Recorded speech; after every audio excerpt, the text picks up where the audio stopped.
سلطنت عثمانیہ میں سلطان سلیمان اور عبد الحمید دوم کی شہرت ارطغرل سے بہت زیادہ ہے، لیکن ترک حکومت نے ان مشہور کرداروں کو چھوڑ کر ارطغرل پر ہی ٹی وی سیریل کیوں بنایا؟ کیا ڈرامے میں دکھایا جانے والا ارطغرل کا کردار حقیقت پر مبنی ہے یا پھر رنگ آمیزی اور داستان درازی سے کام لیا گیا ہے؟ کیونکہ عثمانی ترکوں کے بارے میں جو کچھ لکھا گیا وہ سلطنت عثمانیہ کے قیام کے کم از کم 100 سال بعد لکھا گیا۔ اگر یہ سب ان کے بارے میں افسانہ ہے تو حقیقت کیا ہے؟ ارطغرل کون تھے؟ ان کا اصل نام کیا تھا؟ یہ اناطولیہ میں ٹھیک ٹھیک کہاں رہتے تھے؟ شروع میں ان کا مذہب کیا تھا؟ عثمان کا وہ کون سا خواب جو سلطنت عثمانیہ کی وجہ بنی؟ آج کی اس ویڈیو میں ہم تفصیل سے آپ کو یہی سب کچھ بتائیں گے، لیکن اس سے پہلے آپ کو بتاتا چاہوں، اگر آپ مزید اس طرح کی ہسٹوریکل اور انفارمیٹو ویڈیوز دیکھنا چاہتے ہیں تو ہمارے یوٹیوب چینل آرزین ٹی وی کو سبسکرائب کریں، بیل آئیکن کو بھی پریس کر دیں تاکہ فیوچر میں آنے والی ویڈیوز آپ بآسانی دیکھ سکیں۔ عثمانی روایات کے مطابق ان کی سلطنت کا آغاز ایک خواب سے ہوا تھا جو عثمان نے ایک بزرگ درویش ادیبالی کے گھر میں قیام کے دوران دیکھا تھا۔ عثمان نے اپنی ابتدائی کامیابیوں کے بعد ایک خواب دیکھا تھا جو کچھ یوں تھا کہ ایک درویش شیخ ادیبالی کے سینے سے چاند نمودار ہوتا ہے اور اس کے اپنے سینے میں داخل ہو جاتا ہے، اور اس کے ساتھ ہی اس کے پیٹ سے ایک بہت بڑا درخت نکلتا ہے جس کا سایہ پوری دنیا پہ چھا جاتا ہے۔ اس درخت کی شاخوں کے نیچے چشمے بہتے ہیں جن سے لوگ پانی پیتے ہیں اور کھیت سیراب ہوتے ہیں۔ عثمان نے جب اپنے شیخ سے اس کی تعبیر پوچھی تو انہوں نے کہا کہ خدا نے عثمان اور اس کی اولاد کو دنیا کی حکمرانی کے لیے چن لیا ہے، اور ان کے سینے سے نکل کر عثمان کے سینے میں داخل ہونے والا چاند ان کی بیٹی ہے جو اس خواب کے بعد عثمان کی اہلیہ بن گئی۔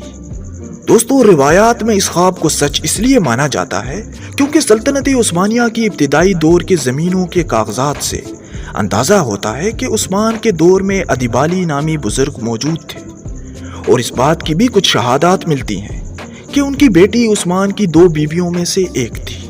عثمانی روایات کے مطابق ارطغرل سلطنت عثمانیہ کے بانی عثمان اول کے والد تھے۔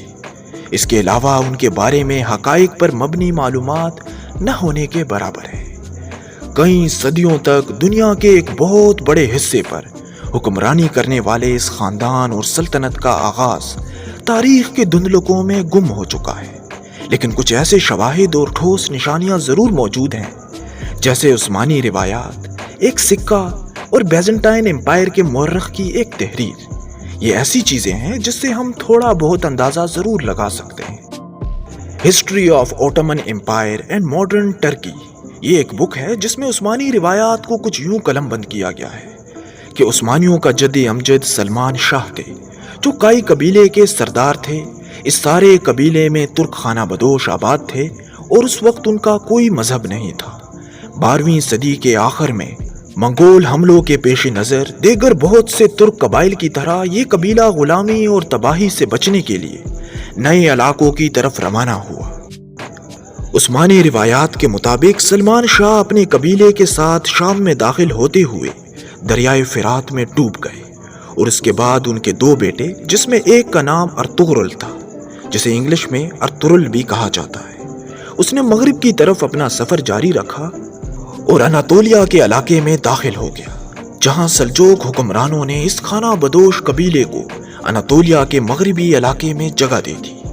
یہ 13ویں صدی کا اناطولیہ تھا جہاں بہت عرصے سے کئی نسلوں اور مذاہب کے لوگ آباد تھے، جن میں یہودی، یونانی اور عرب شامل تھے۔ اس علاقے میں خانہ بدوش، نیم خانہ بدوش، لٹیرے، فوجی مہمات کے شوقین، مختلف پس منظر والے غلام، درویشوں، راہبوں، بکھری ہوئی آبادیوں کے دورے کرتے پادریوں، پناہ کی تلاش میں نکلے ہوئے کسان، سکون اور مقدس مقامات کے متلاشی بے چین روحیں، سرپرستی کی متلاشی مسلمان اساتذہ، اور خطرات سے نہ ڈرنے والے تاجروں کے گزرگاہوں کے جال بچھے ہوئے تھے۔ اس بد انتظامی والے علاقے کی خاص بات مسلمان درویشوں کی موجودگی تھی جو ہر وقت سفر میں رہتے اور اپنے پیروکاروں کے ہاتھ ٹھہرتے۔